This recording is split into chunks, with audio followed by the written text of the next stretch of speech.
What's up guys, Nukin here, and I'm back with another Galaxy Heroes video, and in this video we're going to take a look at Tarkin's capital ship, the Executrix. Now Tarkin's Executrix used to be the meta. Before we had Thrawn's Chimera, that was all that anyone really ended up running, so I was super eager to go onto my test account to do a lot of testing with the Executrix. So I think I found a decent lineup, and I did some battles that I'm going to showcase to you guys on auto, on offense, so you can see how the AI kind of plays it.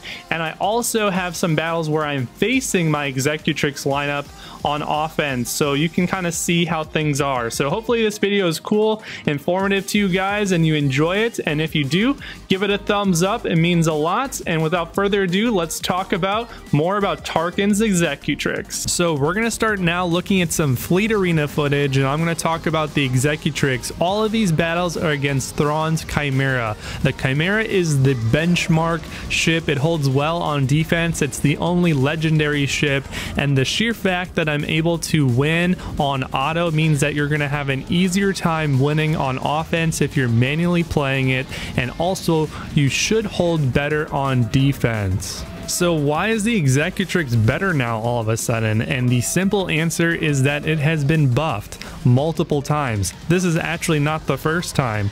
If you guys recall, way back when, the reinforcement bonus was actually changed to be retribution from, I believe, potency up, which allowed the Executrix to synergize with Sunfac Starfighter, which, by the way, is even better now. So now we have one of the best tanks in the game that synergizes with the Executrix, who also got buffed as well. So now we have ships that have been buffed that synergize with the Executrix, and the Executrix itself has been buffed. If you look at the victory at all costs, which is Tarkin's crew ability, it now gives allies, all allies, not just Empire allies, 20% turn meter whenever any ship is destroyed.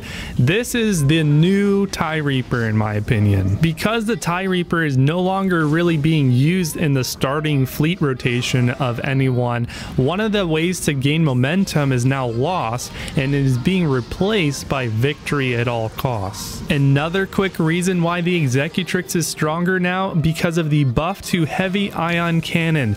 The exposed chance has been raised from 50% up to 80% when you fully max it out. That leads you to have a very consistent experience of being able to land exposed on the battlefield. The last reason why I think the Executrix is much stronger, besides the reasoning of the ultimate just doing more raw damage, is executive order. It now gives all allies defense penetration up, which allows them to hack through those pesky tanks. So now that we've had a chance to see Tarkin winning on offense without even having to use the ultimate, let's take a look at the lineup. So I'm using two different Empire ships in my starting rotation here. I have the TIE Advance and the Imperial TIE Fighter. Now there's several reasons for this.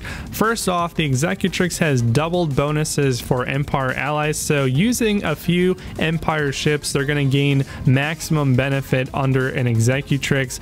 The TIE Advance and the Imperial TIE Fighter both have target lock, so you can then activate the taunt on Biggs.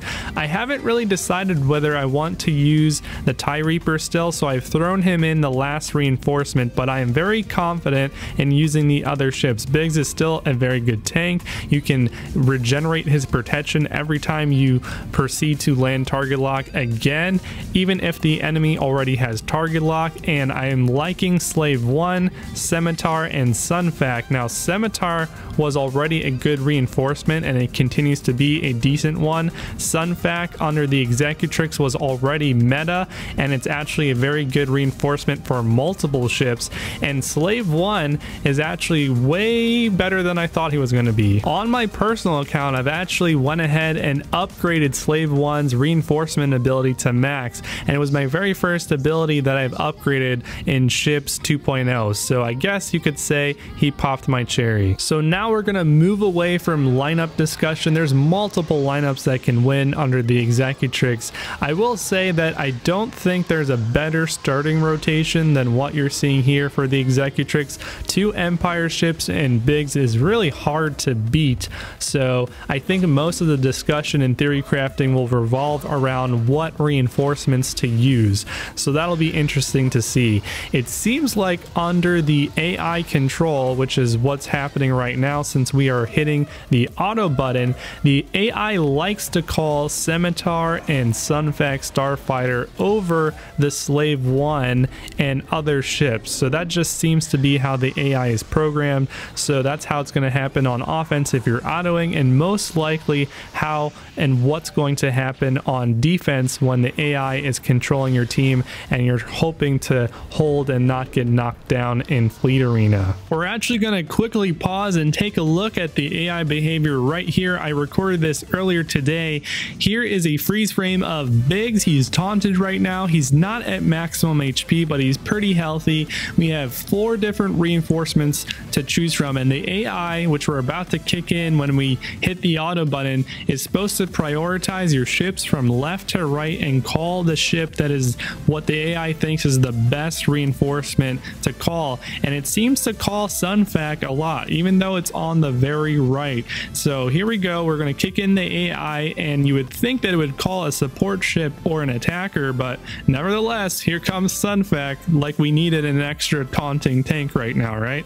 Anyways, back to the battle. So that was pretty eye-opening to me, and it helped me to understand that the algorithm is definitely not perfect. The AI is not perfect, and so what we can do is to try to understand it and try to set up our reinforcements in a way where we have the best opportunity to not have the AI make silly mistakes like prematurely call Sunfac when we already have a taunted tank on the field.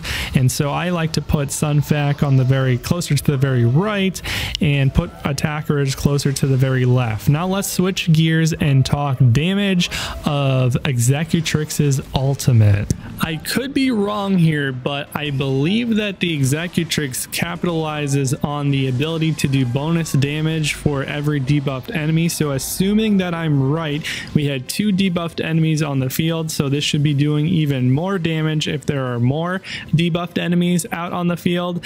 The Imperial Assault unleashes 12 separate attacks, so in case there are more attacks needing to be made, there probably would have been more attacks here, and you can see that we're critting between 15 to 18k on a non-crit and over 22k in one hit on a tank. So very, very good damage with the Executrix Imperial Assault ultimate. So now we're going to switch gears and take a look at the Executrix on defense. So how well does this ship perform on defense? I've went ahead and logged onto a Chimera Thrawn fleet. I'm hitting the auto button just to be fair, and we're going to see what the Chimera can do on offense against the Executrix here. And so we've been talking about the Executrix for over 8 minutes now, and I'm really curious to hear what you guys think about this ship. Is this going to be a ship that is at least viable in Fleet Arena? Is it the best Empire ship? Is Chimera still better? Let me know in the comments below, and let me know also while you're down there what you thought about this video. All the feedback really helps to improve the content that I make for you guys, so let me know down there. Let's go back to the battle and see what's going on. Oop, it does not look pretty for Chimera. We're down to a 3v1. This is not going to end well for the Chimera here. Oh, and then a 4th reinforcement. Yeah, this is definitely over. So a successful hold for the Executrix. So that's one battle. We're going to showcase another battle, and so we're going to actually do the same thing here. We're going to hit auto and see how the Executrix does on defense. So the first battle did not go very well, and this battle I think goes a little bit better for the Chimera. Now the Executrix is not unbeatable. All shipped arena teams are not unbeatable, because if we had a team that had a 100% success rate holding on defense, none of us would be able to ever climb in arena and get some of those good payouts, which by the way, the payout system has changed for ships. Now if you can even get into the top 50, you can start to accumulate crystals, which is the premium currency in the game. It used to be top 20 and now it's top 50. So this battle seems to be going better for the Chimera, and I believe the way that a Chimera can beat the Executrix is by being able to use the ultimate first. Now, the ultimate for the Chimera has a cooldown that is 1 less than the Executrix, so the Chimera can potentially use the ultimate first. Even though the capital ship itself is slower than the Executrix, it gets to use its ultimate before the Executrix does. So very interesting there, and I think that's how we win this battle probably. I think the ultimate is coming up here any second. So we just got an AoE there, and here comes Thrawn's ultimate. And that is a wrap. Thanks for watching, guys. Make sure to leave a comment down below, and I'll see you all in my next video. Cheers.